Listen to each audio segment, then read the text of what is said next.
What it do, YouTube? It's your boy JR3, and we're back with another show review. We're still reviewing She-Hulk, Attorney at Law. Today we have episode 3. This episode was kind of all over the place.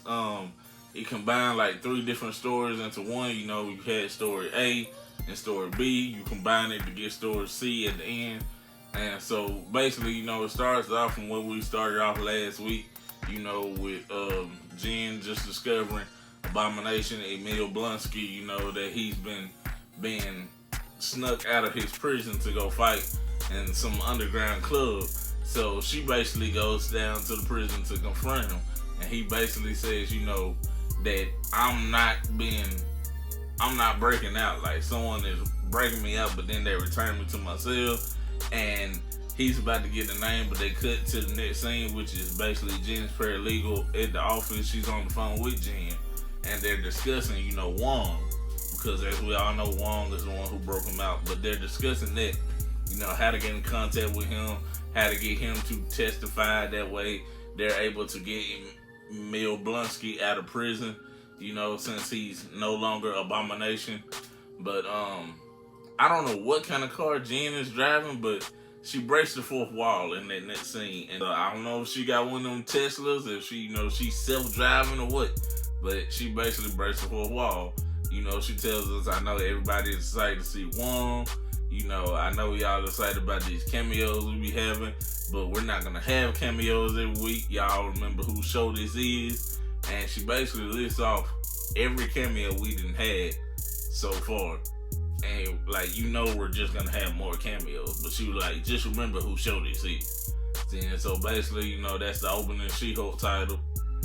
Then, when she gets back to her office, now she gets called in by her boss to be basically a part of another case, which is dealing with the first guy, Dennis. Dealing with the first lawyer who wanted to take the first case from her in the first episode. Basically, his case is he has been catfished and finessed out of, I believe it was $175 million, because he basically thought he was dating Megan Thee Stallion. Not sure how he got catfished out of that, but yeah, he was basically, you know, thought that he was dating Megan Thee Stallion. It turns out later in the episode that it was actually a shapeshifter elf from Asgard, from New Asgard. So, yeah. But he doesn't want Jen on that case. So, of course, you know, Jen is happy to oblige because she doesn't really want to deal with that, and she got a whole lot of other stuff going on. Wong, you know, he appears, he got her message and stuff. And, you know, she's basically asking him, you know, can you come down to the trial to testify on behalf of Mr. Blonsky? You know, that way we can get him out of prison. Because Wong is like, you know, he shouldn't have to suffer for things that I did or whatever. Then they basically go, you know, to the trial. And she's there. And Wong hasn't showed up. They call in all these different witnesses. Wong is nowhere to be seen. So then, you know, while they're waiting on Wong, we go back to story B. Where Dennis is basically, you know, talking to, I guess, his paralegal or his lawyer or whatever, you know, and they're trying to get their case together and all that. And come to find out, the elf who basically catfished him, she shapeshifts into Dennis to go distract his lawyer and, you know, take his mind off the case. He figures it out, he calls security, but then she shapeshifts into the lawyer and basically tries to go ruin his reputation around the office, saying, you know, he likes to harass women, you know, around the office. He gets a kick out of that. And basically, you know, when he tells, you know, that person is lying, she transforms back in herself and says, let this be a warning. So then we go back and, you know, Jen, she's still trying to explain, you know, how she's still trying to explain how Mr. Blonsky is innocent. And then, so, you know, Mr. Blonsky, like, they're still like, but isn't, you know, Abomination just a raging monster after blood? And so, you know, he's like, let me give you a demonstration. So then he transforms into Abomination, freaks everybody out. She warns him not to, but he did anyway. Freaks everybody out. Then that's where basically Wong comes in, and he basically gives his testimony. And basically, you know, it kind of sums up, you know, everything. And, you know, they said, you know, they're going to rethink hard about their decision. And then, you know, they're going to come to it. But that's going to be on another date. So, you know, they just missed the trial or whatever. And then, so that's when Jen and her paralegal, you know, they're still at the bar or whatever. Now they're running with headlines that Jen is pregnant with Emil Blonsky's baby. I don't know where the headlines come from. They just come out of the blue.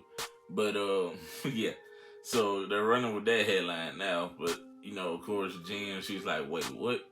And then so we cut to the next scene, which is Jen, you know, basically leaving the bar or whatever. And she gets attacked by this group of, I think it was like 4 or 5 guys. So then they go to fight. Well, they're actually there for their boss, which we don't know who that is yet. But one of them tries to stab Jen with a needle, basically, because they're trying to take her blood. Of course, when she's in Hulk form, her skin is basically like Luke Cage, almost invincible. So when he when he pushes the knife, you know, to try to stab her, it just rolls it up, like it just bends it. So then, you know, they get in the fight. Of course, Jen wins because she knocks all of them out. They get back to their van, and then that's when they're like, you know, okay, so apparently we didn't think that through. And they're like, but you got the blood, right? And then he's like, no. He was like, when she turned into, you know, when she transformed, I can't punch her that green skin or whatever. And then they're like, oh, boss is gonna hate this. And they drive out. And then that's when we leave with Jen just looking at herself in She-Hulk form in the reflection of a car or a window. Before we even got to the scene where she fought the guys, I told you, story A, story B goes to story C. Story C is, of course, the result of Dennis' case. When they were at the bar, when Jen and her paralegal were at the bar, and they, you know, ran with the whole story about Jen being pregnant, that's when the guy's lawyer, Dennis' lawyer, came and sat with them, and they were, you know, discussing Dennis. And Jen basically said something. He was like, well, you be willing to say that on the stand? So they called Jen to the stand, and he, you know, Dennis, he was upset. You know, I gave you the name of all my boys, and you went and got Jen, and he's like, Jen is gonna win this for us. So they, you know, basically just they asked Jen to testify. You know, could Dennis have dated, you know, Megan Thee Stallion? And she's like, no, but he could believe he was dating Megan Thee Stallion because of how much of a doofus he is. So then that basically, you know, wins. At the end, the actual Megan Thee Stallion was there, and she's like, see, it's only one Megan Thee Stallion, you know. And then, so then that's when, you know, Jen is leaving and they get into that fight with the guys, and then that whole little thing.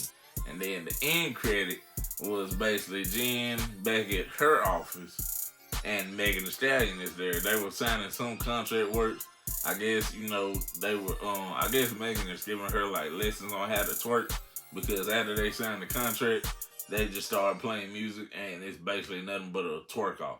And yes, Megan and She-Hulk are both twerking. And basically, that's where the show ends. So, yeah, it was very different from the second or first episode. I'm not sure how the 4th episode is going to be, you know, next week.